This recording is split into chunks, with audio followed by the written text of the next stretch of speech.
Hey there, I am Dr. Lisa Walsh, and today I wanted to share with you some tips and tricks on how to set up a very safe workspace ergonomically. When we're sitting at our desk, the average, office workers spending about 71 days in a sitting position. So we want to make sure that we're sitting in the proper way to avoid injury, to avoid pain, and just to maintain health in the workplace.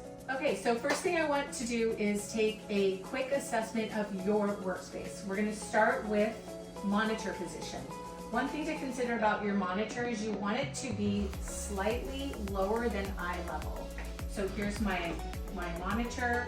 Ideally, I would be a little bit higher so that when I'm looking at it, the top of it is slightly lower than my eye level. I want it to be roughly arm's distance away from my chair when I am sitting. So if I were to be working, it would be roughly at arm's length. The chair itself, you want to be in position or height where you are at a 90 degrees with your feet flat on the floor. So if you look down, you can see that my feet are not flat on the floor. Therefore, I'm going to use a footstool. So while I'm sitting, now my knees are at 90, my feet are flat on the floor. If I'm at a laptop, same idea. We want the screen right about arm's length, slightly lower than my eye level when I look straight ahead. And if I'm using a laptop, I want to make sure that I go ahead and use a separate keyboard so that I'm not up here, I'm down here. Again, elbows at 90, and I want to keep my wrists in a neutral position. So I'm not leaning heavily onto the desk, and I may use something such as a desk pad with a nice little gel pad here, which allows me to keep my wrists in a neutral position. So I'm going to give you a couple of strategies to do throughout the day, because even if you have the perfect setup, it's still important that you're taking care of your body multiple times throughout the day. The first thing I'm going to tell you about is the 20-20-20 rule. What that means is every 20 minutes, you're going to take your eyes off of your computer screen and fixate on an object 20 feet away for 20 seconds. 20-20-20. While you're doing that, you can take that opportunity to do some quick stretches. So I recommend definitely stretching your neck. And that can be as simple as a neck roll, side to side, being mindful of what your tolerance is. You don't want to force it. Shoulder rolls, simple, 5 or so, backwards and forwards. And then I like to do a nice big stretch backwards over my chair, which really helps to open up the chest muscles. Typically what happens throughout the day is you're rounding quite a bit. These muscles get super tight. The neck goes forward, which is a lot of weight on these muscles that have to hold it up. So you want to make sure you're really stretching those muscles as well.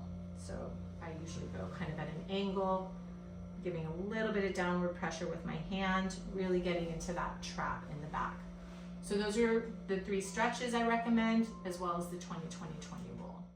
And keep in mind that movement is super important. They say movement is medicine. So every so often you want to get up. If you're on the phone, use that as an opportunity to stand up.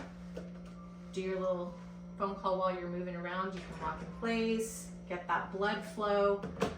If you have a sit to stand desk, those are great. That allows you to kind of get that movement in automatically. I would say switch off quite a bit. Dynamic sitting, that just means move around while you're sitting. Don't sit in the same position the whole time.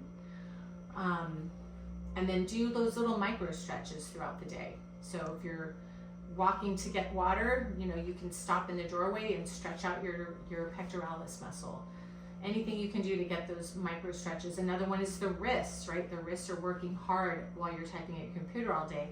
Nice flexion here, extension, really working out those muscles. You can also stretch your hand muscles by pulling back on the fingers. And this really, really feels good if you're tight in the palms. So those are really good and important stretches to do throughout the day as well. So even if you have the perfect setup, it's also important to notice your body. If your body's starting to feel pain or numbness or tingling, these are all early warning signs that you may need to look a little bit further and to get maybe some professional help. So thank you so much for having me come and speak to you guys. I hope you got something out of it. If you do notice that you are having some of these red flags I talked about and you're interested in having a personal worksite assessment, feel free to reach out. We do those. You can call us at our office or check us out on the website, and I'm happy to help in any way that I can.